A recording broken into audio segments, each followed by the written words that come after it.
have no idea if I'm allowed to talk about this on YouTube. This is definitely not medical advice. It's just me thinking out loud and looking at things. So, by now, you've probably heard that hormonal birth control is bad for you. It seems to be a message just everywhere. Everyone's like, "Oh gosh, this is terrible. We put women on, hormonal birth control, even from a young age. Sometimes girls are 12 or 13 years old and we put them on hormonal birth control, not because of birth control, but because it, helps regulate their menstrual cycle. So, for females who have, PCOS, endometriosis, etc., we put them on hormonal birth control, even at a very young age. And of course, we're aware that there's all kinds of side effects to this. This is not, like, I'm not making something up. This isn't my opinion. This isn't medical advice. I'm just stating the facts. So, whatever. I think if I get demonetized or this gets deleted or something, oh well. But the bottom line is you guys can look this up. Like, it's not like there's any medication out there that doesn't have side effects. Every medication, if you look it up, has a list of side effects. And, we now know that there are side effects to these things, and there's more information coming forward as time goes on that, hormonal birth control might not actually be the panacea that was once made out to be, right? You just take this and you can have all the sex you want and it's great and sure, and then it causes hormonal issues later on. A lot of women suffer from infertility because they were on hormonal birth control for 10, 15 years and then they come off and they can't get pregnant. All right, what does this have to do with anything, Chad? Well, it has everything to do with the fact that we know that this is not a great solution. We also know that, sometimes putting people on hormone replacement, females again, sticking with females here, when they go through menopause, can actually lead to certain forms of cancer. It increases their risk of certain forms of cancer. So why then? With all this talk about how bad, hormone disruptors are too, right? We talk about the BPA and the microplastics and all these things like that. The endocrine disruptors are bad for you. It's like hormonal birth control bad, endocrine disruptors bad, but yet the messaging is that TRT is good. I can't be the only person who's observing this. So it's bad for you to disrupt your HPTA. It's unhealthy. It's harmful. So hormonal birth control disrupts your HPTA. That's bad. And endocrine disruptors interfere with your HPTA as well, and that's bad. TRT shuts down your HPTA, and that's good. That doesn't seem odd to anyone else. I'm sure I'm not the only person that sees that. I am questioning why it's like this weird thing in our world. It's like estrogen bad, testosterone good. Like hormonal birth control bad, TRT good. This is like people who are like ashwagandha is good and SSRIs are bad. It's like, but ashwagandha does the exact same thing as an SSRI medication. Like, it's the exact same mechanism of action. It's the same, biochemistry, pharmacokinetics, pharmacodynamics, the 5-HT receptor. Like, it's the exact same thing. So if SSRIs are bad, ashwagandha is good because it's natural. It doesn't make sense. I think what I want to do is I'd like to get, actually, if you're watching this and you are a doctor, please comment below or contact me. I'm on IG. You guys can find me easily.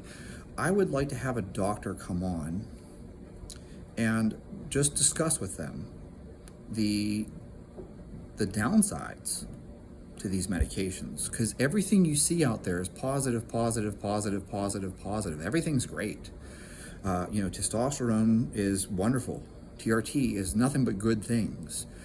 And same thing for these PDE5 inhibitors, right? It's like nothing but good stuff. Now they're selling it as a pre-workout. Apparently you can get a prescription for Viagra and they call it the ultimate pre-workout. Holy cow. What was wrong with citrulline? I don't understand this anymore, so I need someone to explain it to me.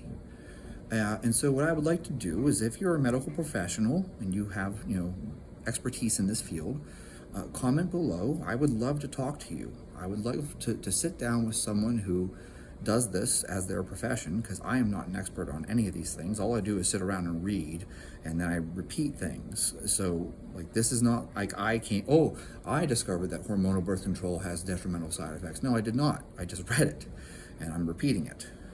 So the thing is here, I would like to sit down and talk to a medical professional and have them sit down and explain that there are side effects to these things, and they're not just a panacea. I'm not anti-medication. If you have hypothyroidism, you should probably be on thyroid medication. And if you have, diabetes, you should be on insulin. And, if you have Addison's disease, yes, you need to be on cortisone. Like, I'm not sitting here telling you don't take medication. But the thing is that people are aware that a lot of these things have side effects. People are aware of the side effects. They have to accept the side effects. Sometimes you have to accept the fact that, okay, this is my life without medication and this is my life with medication, and you make that decision fully informed and aware of the possible side effects and outcomes of you being on the medication, because that's better than the alternative. However, what I'm finding these days is that everything just seems to be positive, positive, positive, positive, positive. And I refuse to believe that there is anything in this entire world, including creatine, by the way, that is nothing but good. Because people tell you that creatine is nothing but good. There's no side effects, there's no downsides whatsoever. And it's like, really? Because there's downsides to vitamin D, there's downsides to vitamin A. Yeah, there are downsides to vitamin C. Literally everything, water, has a toxic dosage at some point and has some downsides. There's nothing in this whole world that I'm aware of that's nothing but good and has no downsides whatsoever. So I think that we need to have that discussion. And I think people need to be informed that there are downsides to things. And that's okay. If you're willing to accept those risks, you go ahead and accept those risks, but you should be informed of them ahead of time. So I think that's what I want to do here. I think I want to do some type of project where I discuss the downsides to these things, because there is a glorification and a normalization of drug use. People are hopping on SARMs. You're 14 years old and you just started lifting weights. You grab your mommy's credit card and go buy SARMs. It's like, do you understand that these things have side effects? Pro-hormones have side effects. And so I don't want to start and end with just TRT. I'd like to go down various pathways and discuss the fact that there are lots of things out there that people are using that probably are not healthy for you. Look how popular ECA is. That should frighten you. Right? Like, that daily aspirin has now been debunked.